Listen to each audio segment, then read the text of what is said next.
Up until now, we've pretty much only been covering the theory of JavaScript, teaching things such as variables, objects, arrays, methods, functions, and all of that fun stuff, and that's great for learning and practicing, but we're finally onto the point where we can start building real projects inside of our web browser, and that's what the entire part of this course is going to be about.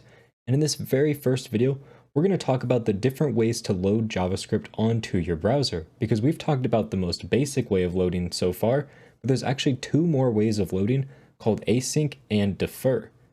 And in order to understand exactly how the differences in these loadings work, we first need to understand how the HTML is parsed when we load a web browser. So when we open up a web page on our web browser, it's going to start downloading the HTML, and once the HTML is downloaded, it starts parsing it from the very top all the way down to the very bottom. As it's parsing through this HTML, if it reaches something like an image where it needs to get this image from somewhere else, it'll tell the browser, okay, go download this image. I'm going to continue parsing through the HTML until it gets all the way down to the very bottom. But with JavaScript, when you're loading that, it acts a bit differently. What happens when you load JavaScript normally is your browser is going to parse your HTML from the top all the way to the bottom until it reaches a script tag where it says, hey, I'm downloading JavaScript. And what it's going to do is it's going to stop parsing. It's going to download that entire file, it's going to run that entire file, and then it's going to continue parsing. This is very different than with images, where it just said, hey, go download this in the background, I'm going to continue to parse, I'm not going to wait for the image, I'm just going to keep going. And you'll actually notice this if you go to a website, it'll load up the website, and then images will start popping in, even though they're coming after the entire page is loaded. So the entire page loads, and then images randomly stop popping in, and the page starts to grow and fill out as the images are downloaded. But with JavaScript, this is different because it's going to start the parsing and then it's going to work its way down until it reaches that script tag. It's going to stop, download it, and execute it, and then continue onward. But the defer and the async attribute allow us to modify how that works. So let's take a look at a diagram of how the normal flow works. You can see that it's parsing out the HTML. Then when it reaches a script tag, it downloads the script tag, it executes the script tag, and then continues out parsing the HTML. If we load JavaScript using the async method though, what we're doing is very similar. It starts out where it parses through all of our HTML, and then it's going to hit a point where it gets that script tag, and instead of stopping, it's going to download that script tag in the background, kind of like it would do for an image. And it's going to continue to parse while that script tag is being downloaded. But as soon as that script tag is downloaded, it's going to stop parsing everything, run the script tag, and then continue parsing out the HTML. And this asynchronous script tag can run at any time. There's no guarantees on when it runs, and it can run in any order because they're just downloaded in the background, and as soon as they're done downloading, they run immediately. Finally, we have the defer tag, which is the most common way that you're going to see in this course loading JavaScript. And the way this works is very similar to async. It starts out the parsing. As soon as it reaches the script tag, it downloads it in the background and continues to parse. But instead of running as soon as it gets to the point where it's downloaded, it waits until the entire HTML page is parsed before it actually runs the JavaScript inside of that file. So all of the execution is deferred to the end of the page. And this is how you can remember the names. Async just downloads in the background asynchronously, while defer defers the execution of the file until the entire document is parsed. So now let's jump into an example of how exactly this works so that I can show you exactly what's going on. So to get started here, I just have a blank HTML page. There's nothing inside of it, and the only script that I'm loading is this logging script. And all this script does is it sets up a function that we can use, which will help us log out things with times. And it also will log out when our HTML starts parsing and when it finishes parsing everything. So to see exactly how this works, let's just open this HTML up with live server. And that's going to open up here, and we can just inspect this page.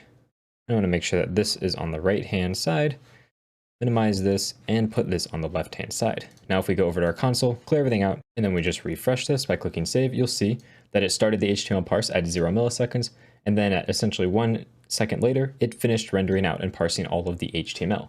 That's all that this logging script is doing. You don't have to worry about the details of it at all. Just know that it is doing this nice little logging for us. Now, we also have a few scripts here called normal, async, and defer. And all these scripts do is they use this helper function we created that's called log with time, and it logs out normal executing, it logs out defer executing, and it logs out async executing, so we can see exactly what order each of these files executes in.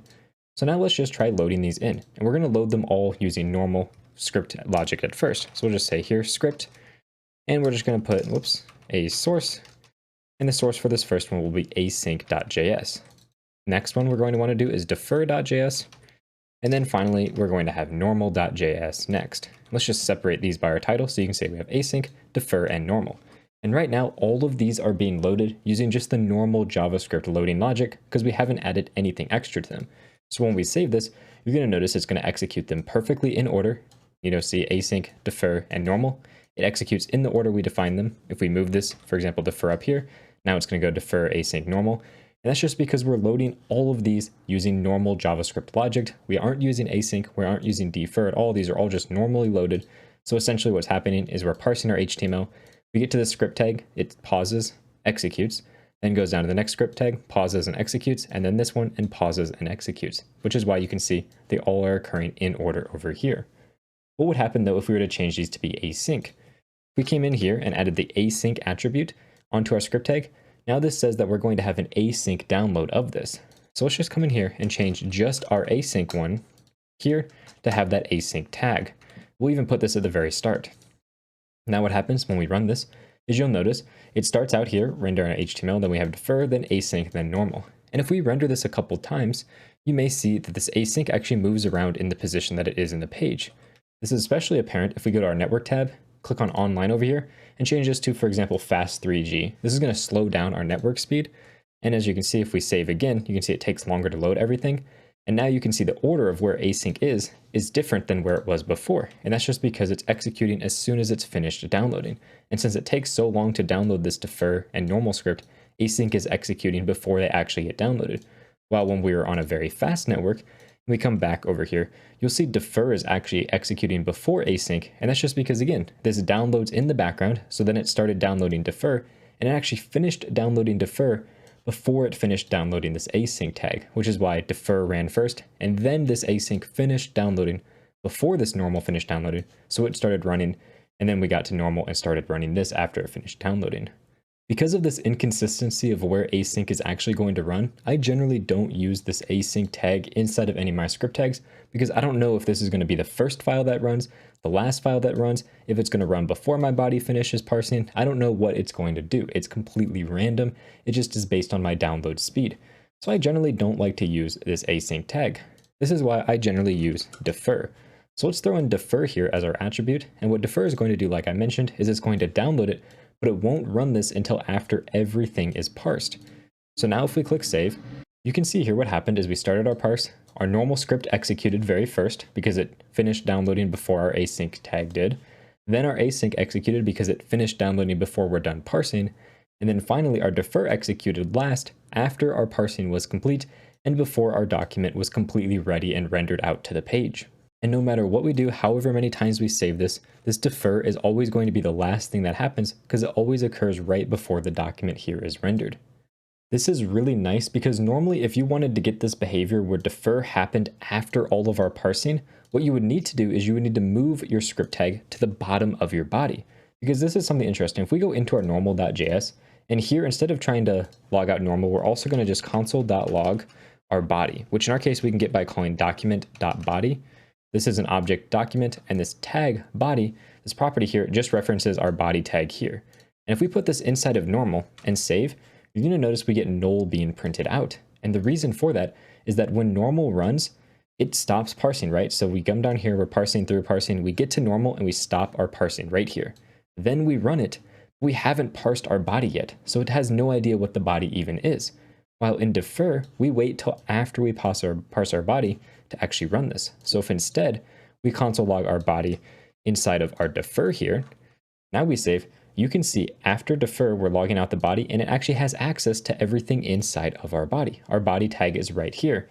And the reason that that works, even though defer is defined before our body actually in the HTML, it just parses through this. And as soon as it's done downloading, it essentially appends it to the end of our HTML. It's like the last thing that happens. Normally, to get this behavior, you'd have to move your script into your body all the way at the bottom. So if we had stuff up here, this would be at the bottom of our body. If we remove it from up here and we save, you can see that normal now has access to the body because it's running all the way down here at the very bottom of our body. Normally that's what you would have to do. But the problem with this is as you're going through, it doesn't start downloading your script until the very end of your page. But with defer, we can start downloading our script immediately and get the same benefits as if we put our script at the bottom of the body. So this is why I pretty much always use defer when loading my scripts. Another really nice thing about this defer keyword is that all your scripts run in order that they're defined. So if we just create all of these as defer for a second here, you'll notice it's going to go in order from async, defer, and normal. And let me just get rid of these extra body logging inside of here. Save all of this, and you can see it goes async, defer, normal in order. If we were to change the order, put async last, as you can see, they're all using the defer attribute. You can now see that that's the last script that runs. So defer essentially works exactly the same as normal loading, but we get the benefit that it's going to download immediately and execute at the very end after our body is parsed. So I always recommend using defer when you're loading your script tags, and just to put them in the head like this. This is going to give you the quickest download speed and also make sure they don't execute too early and that they always execute in the order they're defined, which is pretty much exactly what you're going to want. And that's pretty much all there is to async, defer, loading. I would just recommend always using defer, probably not ever using async, and try to avoid normal loading unless you put it at the end of your body. Now also, since I know you're probably curious, here's the code inside of our logging file. All we're doing is creating a new date to get our current start time. We're logging out that we started our parsing, and then we're setting up an event here on our window to say when our window is loaded, which means that everything has been parsed. We're just logging out that our document is ready. And down here, we're just getting the current time, subtracting it from our starting time to give us the duration in milliseconds. And this code right here is probably pretty confusing right now because we haven't learned all of this stuff, but we're going to be covering all of this in this section. And starting with the next video, we're going to be covering this window object right here. So I can't wait to see you in the next video.